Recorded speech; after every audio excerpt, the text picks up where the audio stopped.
तो अस्सलाम वालेकुम मेरे फ्रीलांसर बहनों और भाइयों, क्या हाल चाल है। Welcome to Techodile. और इस वीडियो में हम बहुत ही इंपॉर्टेंट बात करने वाले हैं। बहुत ज्यादा फ्रीलांसर मुझे मैसेज करते हैं कि हमें ऊपर के ऊपर जॉब नहीं मिलती, या जो हम प्रपोजल सबमिट कराते हैं किसी भी जॉब के ऊपर उसका कोई रिप्लाई नहीं आता क्लाइंट के साथ। बेकार है भैया, मैं तो टूट गया। तो बेसिकली जो है न्यू फ्रीलांसर बहुत ज़्यादा गलतियां कर रहे होते हैं, जो कि जब मैं न्यू फ्रीलांसर था अपर के ऊपर मैंने भी इस तरह की बहुत ज़्यादा गलतियां की थी। तो जो मैं आज आपको टिप्स एंड ट्रिक बताने लगा हूँ प्रपोजल लिखने की, अगर आप उसको ट्राई कर लेते हैं तो आपके चांसेस जो हैं हायर होने के वो बहुत ज़्यादा हो जाएंगे। मैं नहीं मानता।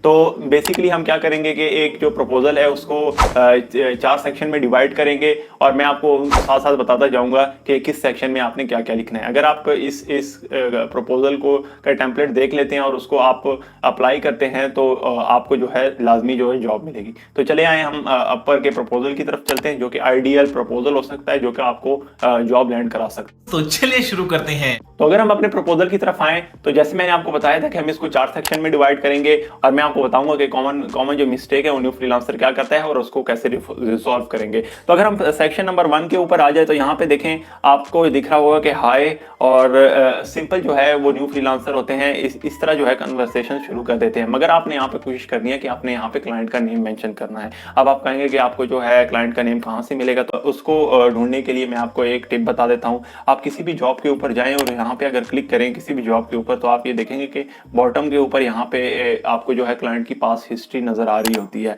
और अगर आप यहाँ पे जाएं तो इसमें 2 तरह के होते हैं, एक उसने जो फ्रीलांसर को फीडबैक छोड़ा होता है और एक जो फ्रीलांसर ने उसको जो क्लाइंट को फीडबैक।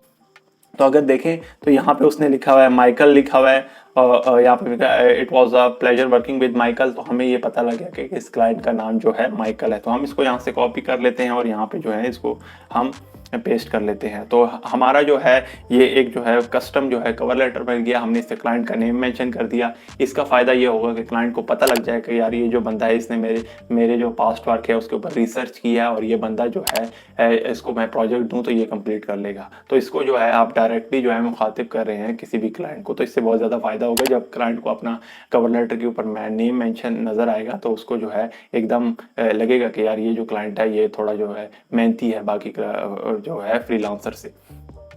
तो यहाँ पे आपने नेम मेंशन कर दिया। सेक्शन 2 में, अच्छा सेक्शन 2 में यहाँ पे अगर हम देखें तो ज़्यादातर जो न्यू फ्रीलांसर है वो ये गलती करते हैं कि वो डायरेक्टली ही शुरू हो जाते हैं कि मेरे पास 10 साल का एक्सपीरियंस है, 20 साल का एक्सपीरियंस है और 15 साल का एक्सपीरियंस है, इस तरह करके जो है बातें लिख देते हैं। मगर आपने यहाँ पे नहीं लिखना। आपने सेकेंड सेक्शन में क्या करना है, जो क्लाइंट ने प्रॉब्लम बताई हुई है आपने उसका जो है सोल्यूशन देना है। तो हमने उसको ये बता दिया कि उसका फर्ज करे कोई वेबसाइट में प्रॉब्लम है, कोई किसी ऐप बनाना चाह रहा है, कोई कॉन्टेंट राइटिंग करना चाह रहा है, वीडियो एडिटिंग कराना चाह रहा है। तो हम क्या करेंगे, उसकी जो प्रॉब्लम है उसको पहले पढ़ेंगे और उसका जो है सोल्यूशन बताने की कोशिश करेंगे, और हम ये बताएंगे कि हम जो है इसको मैं जो हूँ अब ठीक कर सकता हूँ और इतने टाइम में मैं जो हूँ इसको अपडेट या कुछ कर सकता हूँ। तो इस तरह करके आप जो है सेकंड सेक्शन को लेके चलेंगे। देखिए अभी हमने कुछ अपने बारे में अभी मेंशन नहीं किया। हमने शुरू में क्लाइंट का नेम जो है लिखा है और जो है दूसरे में उसकी प्रॉब्लम का सोल्यूशन बता दिया है। तो क्योंकि क्लाइंट को जो है सिर्फ चंद ही लाइनें नजर आ रही होती हैं, तो अगर आप उसकी अटेंशन ग्रैब कर लेते हैं कवर लेटर की चंद लाइनों में तो आपके जो हायर होने के चांसेस बहुत ज्यादा हो जाए। तू समझा? हाँ। नहीं, तू समझा नहीं। तो हमारे पास अब आ गया है तीसरा सेक्शन, और इस सेक्शन में आप अपने बारे में कुछ बताएंगे, मगर आपने ये नहीं करना कि बहुत ज़्यादा आपने स्टोरी लिख देनी है। चंद लाइनें होनी चाहिए। आप अपने बारे में बता सकते हैं कि मैं ये वीडियो एडिटर हूँ, वेब डिज़ाइनर हूँ या कंटेंट राइटर हूँ, तो आप उसके बारे में चंद बता सकते हैं कि मेरा इतने साल का एक्सपीरियंस है। आपने इसको ज़्यादा ओवरलोड नहीं करना, बहुत ज़्यादा चीज़ें इसमें नहीं डालनी। तो आपने इसको बेसिक सेक्शन 4 ये बहुत इंपॉर्टेंट सेक्शन है, ठीक है ना। अब इस सेक्शन में आप ये करेंगे कि अपने जो पोर्टफोलियो है उसकी लिंक क्लाइंट को जरूर देंगे। जब भी आप प्रपोजल लिखे आप कोशिश करें कि अपना पोर्टफोलियो जो होता है आपका वो क्लाइंट को लाजमी भेजें उसके साथ, ताकि क्लाइंट को पता लग जाए कि ये जो फ्रीलांसर है ये जो इसने पास में कुछ ना कुछ प्रोजेक्ट जो है किए हुए हैं, तो उसको जो आपके चांसेस हैं उसको जो है फिर ज़्यादा हो जाएंगे हायर होने के लिए, क्योंकि क्लाइंट को ये यकीन हो जाएगा कि ये जो फ्रीलांसर है ये जो मैं इसको प्रोजेक्ट दे रहा हूँ ये टाइम पे इसको कंप्लीट कर देगा। तो हमने यहाँ पे इसी तरह लिखा है कि मेरे पास पोर्टफोलियो है, और अगर आप एडिशनल वर्क सैंपल चाहते हैं तो मैं ये यहाँ पे पेस्ट कर देता हूँ। अच्छा अगर आपकी अपनी वेबसाइट है तो वो भी पेस्ट कर सकते हैं। यहाँ पर आपने कहीं पे रखा हुआ है पोर्टफोलियो गूगल ड्राइव या कहीं पे, तो आप उसकी लिंक भी शेयर कर सकते हैं।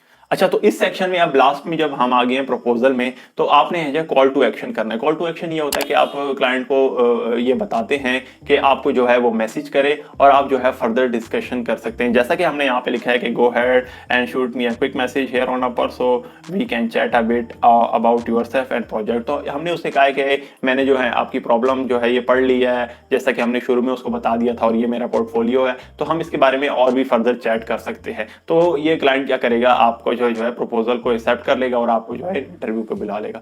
तो ये जो टिप्स मैंने आपको इस वीडियो में बताई हैं, अगर वो आप अप्लाई कर लें अच्छे से, तो आपके जो चांसेस हैं हायर होने के वो बहुत ज़्यादा मिलते हैं। चलें आपके साथ मिलते हैं अगली वीडियो में।